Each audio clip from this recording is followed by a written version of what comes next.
Widodo waktu lahir sebenarnya sih normal, dia normal, tapi setelah lahir seminggu kemudian mengalami hiperbilirubin sampai kejang-kejang, sampai gak sadarkan diri. Jadi terakhir baru kita sadar bawa ke rumah sakit. Nah setelah itu bawa ke dokter untuk dicek darah, ternyata hiperbilirubin, bilirubinnya tinggi, jadi harus di sinaterapi selama 2 hari. Nah setelah itu dicek lagi darahnya, bilirubinnya tidak tinggi, cuma masih harus dijemur. Kata dokter itu udah bisa dipulangkan lah. Terakhir, tapi dokter ada bilang juga dari hasil hiperbilirubinnya bisa membuat efek jangka panjang, kerusakan permanen jangka panjang di otak dan batang liang pendengaran. Jadi harus tetap kita pantau perkembangannya. Jadi selama ini sudah pernah pengobatan di mana aja?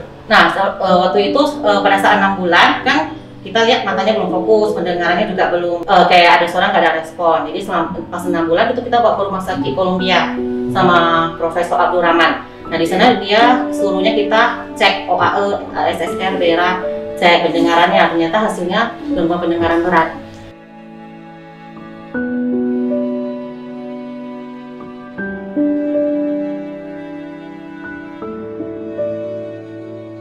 Jadi kita pada saat itu kayaknya nggak percaya, masih belum percaya lah, kan masih kecil, masih kita stimulasi.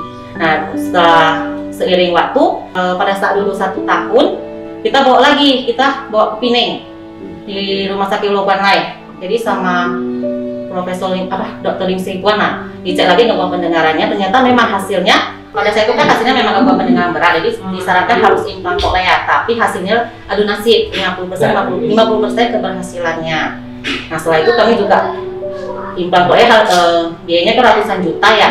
Nggak mungkin ini, rumah aja masih kredit kan. Jadi udah kita bawa pulang aja dulu.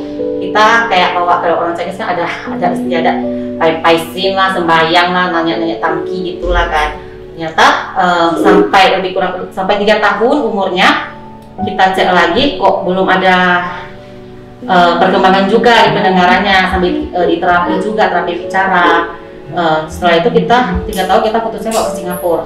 Di Singapura dicek lagi di Mount E. Tapi setelah umur berapa dia ke Singapura? 3 tahun. 3 tahun dia ke Singapura.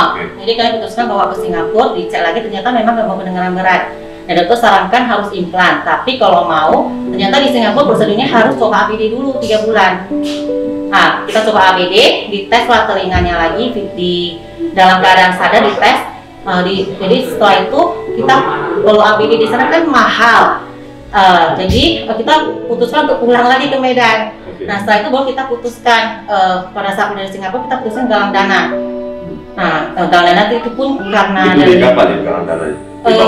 Bulan 11 ke bulan 12 2018 itu ke Singapura.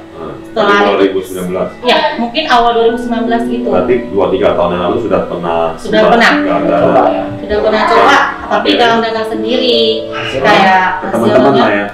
Teman-teman semua nasabah. Terus sampai setelah proses 2019 ke 2021 itu tidak ada pengobatan? Setelah galang dana kan tidak cukup uangnya, kita pakai kita putuskan untuk beli alat bantu dengar. Cuma pada saat itu cuma dokter Singapura yang sarankan alat bantu dengar.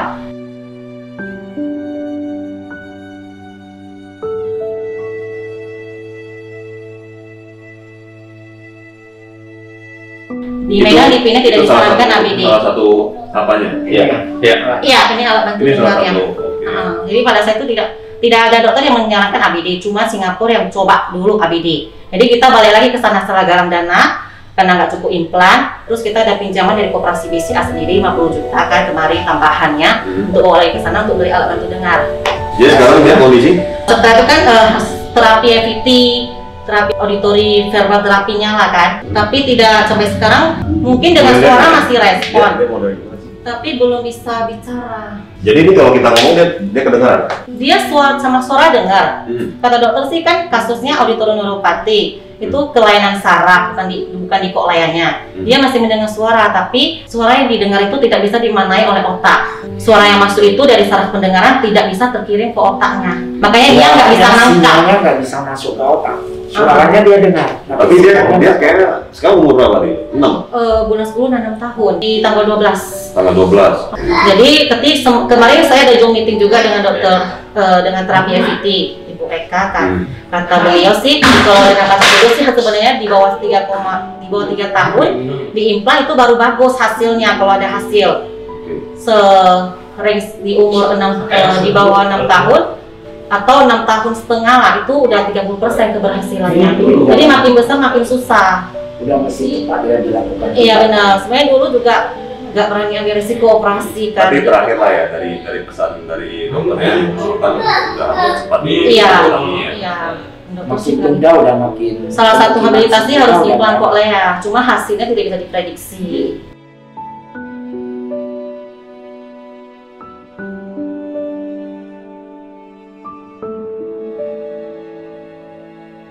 Selain gangguan pendengaran, si Dudu mengalami apa lagi? Nah, selain pendengaran, Dudu mengalami gangguan sensoromotorik. Bisa dikatakan selebar palsi ringan. Nah, jadi dia lebih parahnya di sebelah kanan. Tangannya lebih kaku, kakinya juga lebih agak bengkok sih. Kalau dulu makanya dari 1 tahun di fisioterapi. Di fisioterapi sampai umur 2 tahun lebih baru bisa jalan. Sekarang udah bisa jalan, tapi ya kalau kita mau lihat secara ini masih bisa jatuh-jatuh sih kalau disenggol dikit gitu.